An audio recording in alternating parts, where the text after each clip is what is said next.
ഞങ്ങൾ ന്യായമായി സംശയിക്കുന്ന കാര്യമുണ്ട്. വയനാട്ടിലെ ജനങ്ങളുടെ ബാങ്കുകളിലെ കടബാധ്യത 15.40 കോടി രൂപയാണ്. അത്രയും വലിയൊരു ദുരന്തമുണ്ടായത്. അദ്ദേഹം പറഞ്ഞത് നിസ്സാരമാണെന്ന്. മരണത്തിൻ്റെ സംഖ്യ 430 മേലാണ്. കൃത്യ എണ്ണം ആർക്കും അറിയില്ല. അതേപ്പറ്റി ഓർക്കാൻ പോലും പറ്റുന്നില്ല. ശരീര അവയവങ്ങൾ നോക്കിയിട്ടാണ് നമ്മൾ ആൾക്കാരെ തിരിഞ്ഞു പിടിക്കുന്നത്. ഇപ്പോഴും അറിയില്ല എൻ്റെ അച്ഛൻ എവിടെയാണ്, അമ്മ എവിടെയാണ്, ഭാര്യ എവിടെയാണെന്ന് അറിയാത്ത എത്രയോ പേർ അവിടെ ജീവിക്കുന്നുണ്ട്. അത് പലരെയും എനിക്കറിയാം, കേരളത്തിലറിയാം. അങ്ങനെ ദുരന്തത്തിൻ്റെ എണ്ണം നോക്കുമ്പോൾ സാമാന്യമായിട്ട് 430 മേൽ ആളുകൾ മരണപ്പെട്ട ദുരന്തം. 1685 കെട്ടിടങ്ങൾ നശിച്ചുപോയ ദുരന്തം. 310 ഹെക്ടർ ഭൂമിയിലെ കൃഷി അപ്പാടെ ഒലിച്ചുപോയ ദുരന്തം. അവിടുത്തെ വെള്ളരിമല വില്ലേജിലെ മാപ്പാടി പഞ്ചായത്തിലെ 10, 11, 12 വാർഡുകളിലെ ഭൂപ്രദേശം മുഴുവനും കഴുകപ്പോയ ദുരന്തം. ജൂലൈ മാസത്തിൽ 30-ാം തീയതി ഉണ്ടായി. ഓഗസ്റ്റ് 1-ാം തീയതി അവിടെ പോയവരാണ് ഞാൻ മാത്രമല്ല, LDF നേതാക്കന്മാരെല്ലാവരും ഇവിടെ എത്തി, മന്ത്രിമാരെല്ലാവരും ഇവിടെ എത്തി. ഞങ്ങളുടെ പുറകെ അവിടെ നേതാക്കന്മാരെത്തി, കോൺഗ്രസ് പാർട്ടിക്കാരെത്തി, BJPക്കാരും എത്തി. അവിടെ എല്ലാവരും കണ്ട കാഴ്ച എന്താ? അവിടെ ഒന്നും ബാക്കിയില്ല.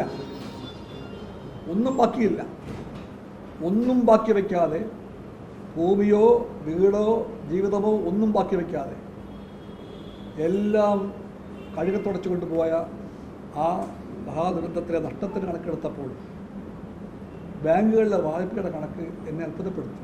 നിങ്ങളെ അത്ഭുതപ്പെടുത്തണം. ഇത്രയും പേരുടെ മൊത്തം വായ്പയായിട്ട് 15.40 കോടിയാണ്. എന്താ അർത്ഥം? അവരെല്ലാവരും പാവങ്ങളായി. കൊച്ചു കൃഷിക്കാർ, തോട്ടം തൊഴിലാളികൾ, കച്ചവടക്കാർ, ഇടത്തരം ജീവിതോപാധി കൊണ്ട് ജീവിച്ചു പോകുന്നവർ, അല്ലാതെ വലിയവരോ പ്രമാണിമാരോ ഒന്നുമല്ല നഷ്ടപ്പെട്ടവർ. അവരുടെ ലോൺ പൂർണ്ണമായിട്ടും എഴുതിത്തള്ളാൻ വേണ്ടി തീരുമാനമായി, ശുപാർശയുണ്ടായി. ബാങ്കേഴ്സിൻ്റെ മീറ്റിംഗ് വിളിച്ചു കൂട്ടി. എല്ലാ ബാങ്കുകാരും പറഞ്ഞു ഞങ്ങൾ തയ്യാറാണ്, ഞങ്ങൾക്ക് ബോധ്യമാണ്, ഈ കടം ഞങ്ങൾ റൈറ്റ് ഓഫ് ചെയ്യേണ്ടത് എല്ലാവരും പറഞ്ഞു. പക്ഷെ അതിന് തീരുമാനം വരേണ്ടത് ഞങ്ങളുടെ എല്ലാ ബാങ്കുകളുടെയും ബോർഡ് ഓഫ് ഡയറക്ടേഴ്സിനെ അത് തീരുമാനിക്കാൻ പറ്റും. അതുകൊണ്ട് അല്പം കാത്തിരിക്കുക. ആ ബോർഡ് യോഗം കഴിയുമ്പോഴത്തേക്ക് എല്ലാ ബാങ്കുകളും സമ്മതിക്കും, കടം റൈറ്റ് ഓഫ് ചെയ്യാൻ സമ്മതിക്കും എന്ന് ഇവർ പറഞ്ഞതാണ്. അതിന് RBIയുടെ, റിസർവ് ബാങ്ക് ഓഫ് ഇന്ത്യയുടെ സമ്മതം വേണമത്രേ. ആ സമ്മതം ഇതുവരെ കിട്ടിയിട്ടില്ല. ഇപ്പോൾ ഞാൻ പറയുന്നു, റിസർവ് ബാങ്കിനെ കൊണ്ട് ആ സമ്മതം കൊടുക്കാൻ വഴിമുടക്കിയത് BJPയാണ്. വയനാട്ടിലെ പാവങ്ങളുടെ കടം എഴുതിത്തള്ളാനുള്ള വഴിമുടക്കിയത് BJPയാണ്. കടഭാരം പേറി അവിടുത്തെ പാവങ്ങൾ നിർവഹിക്കാൻ വേണ്ടി കാത്തിരിക്കുന്ന പാർട്ടി BJPയാണ്. ആ BJP ഒളിച്ചു വയ്ക്കാൻ ശ്രമിച്ച കാപട്യത്തിൻ്റെ, കളങ്കത്തിൻ്റെ യഥാർത്ഥ ശബ്ദമാണ് നമ്മളിന്ന് കേട്ടത്. അതുപോലെ വീണ്ടും ഒരു കേസുണ്ട് ഇപ്പോഴിവിടെ. എല്ലാം നഷ്ടപ്പെട്ടു പോയവർക്ക് സർക്കാരിൻ്റെ മുൻകൈയിൽ വീടും ജീവിതവും കൊടുക്കാനുള്ള ഒരു പാക്കേജ് ഉണ്ടായിട്ടുണ്ട്. വയനാടിൻ്റെ സമഗ്രമായ റീഹാബിലിറ്റേഷനാണ്, പുനരധിവാസമാണ് ലക്ഷ്യം.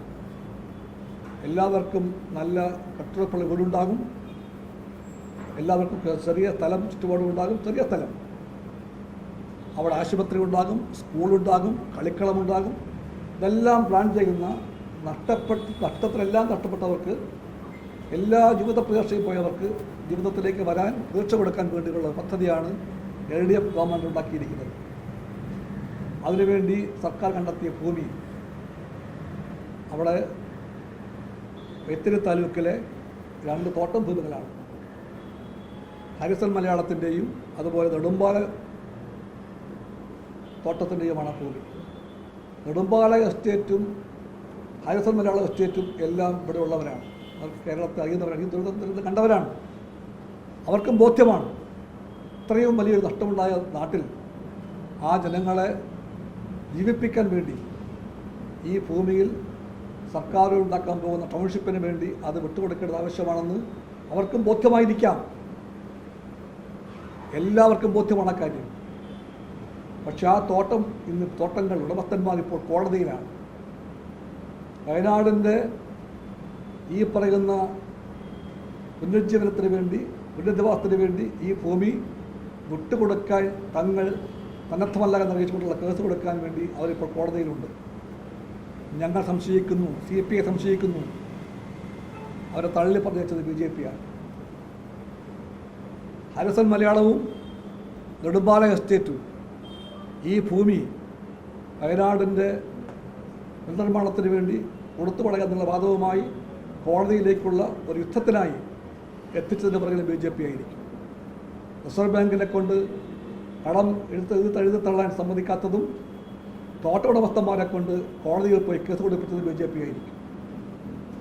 എല്ലാ തരത്തിലും പാവപ്പെട്ട മനുഷ്യൻ്റെ കണ്ണീര് കാണാത്ത BJP, മേൽക്കുമേൽ ദ്രോഹിച്ചുകൊണ്ട് അവരെ ശ്വാസം മുട്ടിക്കുന്ന BJP, ആ BJPയുടെ മനസ്സിൽ ഇതുവരെയും മൂടിവെച്ച ദുഷ്ടമനസ്സാണ് ഇന്നിപ്പോൾ മുരളീധരൻ്റെ നാവിൽ നിന്ന് പുറത്തേക്ക് ചാടിയത്.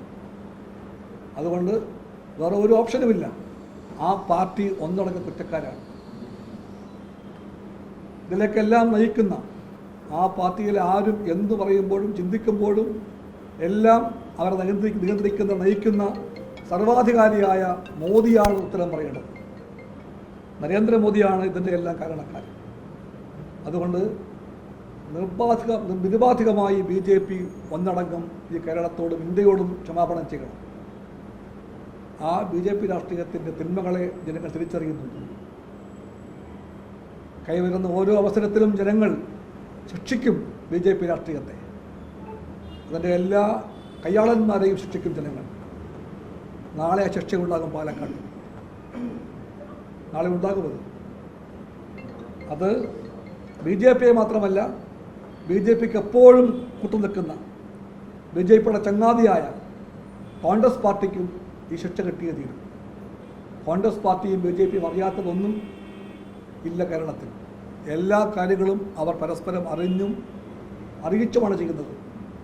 അതുകൊണ്ട് ഈ പ്രസ്താവനയ്ക്കെതിരായിട്ട് വാചകം പറയാൻ വേണ്ടി UDFകാർ രംഗത്ത് വന്നാലും ഉള്ളിൻ്റെ ഉള്ളിൽ LDF വിരോധം മൂലം കണ്ണു കാണാതായ UDF നേതാക്കന്മാരും ഈ BJP ആശയത്തിൻ്റെ പുറകെ പോകുമെന്നാണ് നാം ചിന്തിക്കേണ്ടത്.